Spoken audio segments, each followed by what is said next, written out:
ഇല്ലെങ്കിലേ അത്ഭുതം ഉള്ളൂ. ഭൂമിക മാഡത്തിന്റെ കൂടെ കൈലാഷിനെ ചിരിച്ചിട്ടല്ലാതെ കാണാൻ പറ്റിയേയില്ല.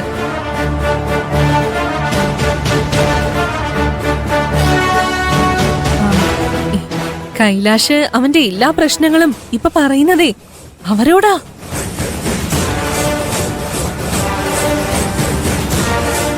അവരെ കൂട്ടിയിട്ട് കൈലാഷ് പാർവതിയുടെ വീട്ടിലെ പെണ്ണ് ചോദിക്കാൻ വരെ പോയി. ഇങ്ങനെ പോയാ ആന്റിക്ക് സ്വന്തം മോനെ നഷ്ടപ്പെട്ടെന്ന് വരും. എന്താ എന്താ നീ പറഞ്ഞേ? അല്ല ആന്റി, ഞാൻ ഇനി മേലാൽ ആ പെണ്ണിനെ കൈലാഷിന്റെ അമ്മ എന്ന് വിളിച്ചു പോവരുത്. ഞാൻ വെറുതെ പറഞ്ഞത് ആന്റി. വെറുതെ ആണെങ്കിലും കാര്യമായിട്ടാണെങ്കിലും വേണ്ടാന്ന് പറഞ്ഞ വേണ്ട. ഇനി നീ ഇത് ആവർത്തിച്ച എന്റെ ശരിയായ രൂപം നീ കാണും. സൂക്ഷിച്ച നിനക്ക് കൊള്ളാം.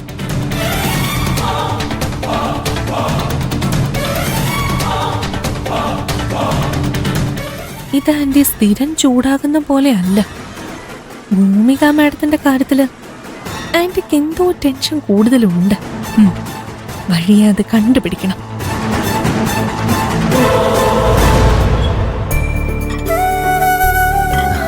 ഫുഡ് എങ്ങനെ ഉണ്ടായിരുന്നു മാഡം? നന്നായിരുന്നു സാർ. ഇതാ സാർ. Thank you. ശരി സാർ. എന്താ ഇത്? ചെറിയൊരു ഗിഫ്റ്റാ. ലഞ്ച് കഴിഞ്ഞിട്ട് മാഡത്തിന് തരാൻ വേണ്ടി ഞാൻ പ്ലാൻ ചെയ്ത് വെച്ചിരുന്നത്. ഞാൻ നോക്കട്ടെ? Yes please.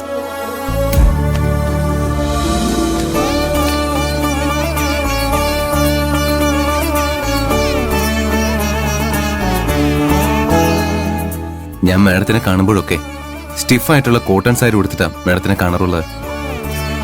ഹോസ്റ്റലിലെ പെൺകുട്ടികളെ പേടിപ്പിക്കാനായിരിക്കും. പക്ഷേ ആ ലുക്കൊന്ന് മാറി കാണണമെന്ന് എനിക്ക് പണ്ടേ ഒരു ആഗ്രഹം തോന്നിയതാ. ഇതിന്റെ ഒന്നും ആവശ്യമില്ലായിരുന്നു കൈലാഷ്. ഞാൻ മാഡത്തിനെ അമ്മയുടെ സ്ഥാനത്ത് കാണുന്നുണ്ടെന്ന് വെറുതെ പറഞ്ഞല്ല. ഇത് ഞാൻ എൻ്റെ അമ്മയ്ക്ക് കൊടുക്കുന്ന സമ്മാനമായിട്ട് തന്നെയാ കാണുന്ന.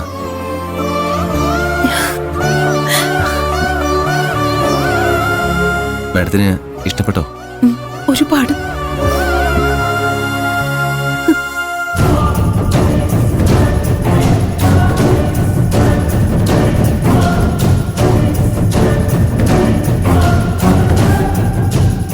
ഇതിന് 25,000 രൂപയാണോ വില? അതെ, ഇത് സ്പെഷ്യൽ സിൽക്ക് കോട്ടൺ സാരിയാ. നീ എനിക്ക് ഒരു 500 രൂപയുടെ സാരി വാങ്ങി തന്നാ പോലും എനിക്കത് സ്പെഷ്യലാ. ഞാൻ നേരത്തെ പറഞ്ഞല്ലോ, എന്റെ അമ്മയ്ക്ക് ഞാൻ എപ്പോഴും ബെസ്റ്റായ സാധനങ്ങളെ വാങ്ങിക്കൊടുക്കൂ. ആ, ഞാനൊന്ന് വെച്ചു നോക്കട്ടെ.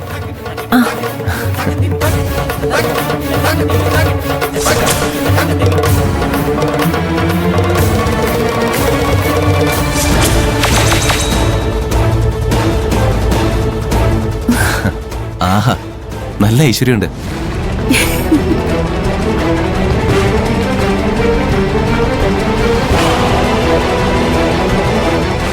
Thank you so much. ഇതിന് പകരം ഞാൻ എന്താ ചെയ്യണ്ടേന്ന് എനിക്കറിയില്ല. അത് ഞാൻ പറയാം.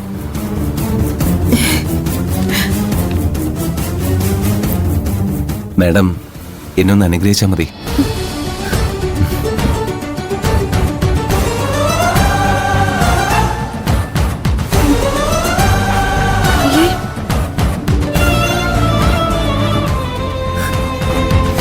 അയ്യോ, ഇവരെന്താ ഈ ചെയ്യുന്നത്? ഇവനെ ഇന്ന് ഞാൻ ആന്റി, നോ. 100 വർഷം സന്തോഷത്തോടെയും ആരോഗ്യത്തോടെയും കഴിയാനുള്ള എല്ലാ ഐശ്വര്യങ്ങളും നിനക്കുണ്ടാവും. ഇതൊന്ന് കണ്ടു നിൽക്കാൻ എനിക്ക് പറ്റുന്നില്ല. ആന്റി, ഇതൊരു പബ്ലിക് പ്ലേസാ.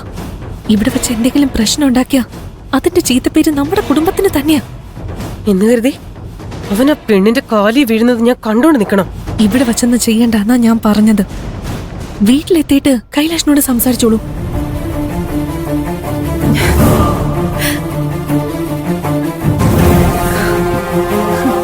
ആ മാഡം, നമുക്കൊരു സെൽഫി എടുത്താലോ?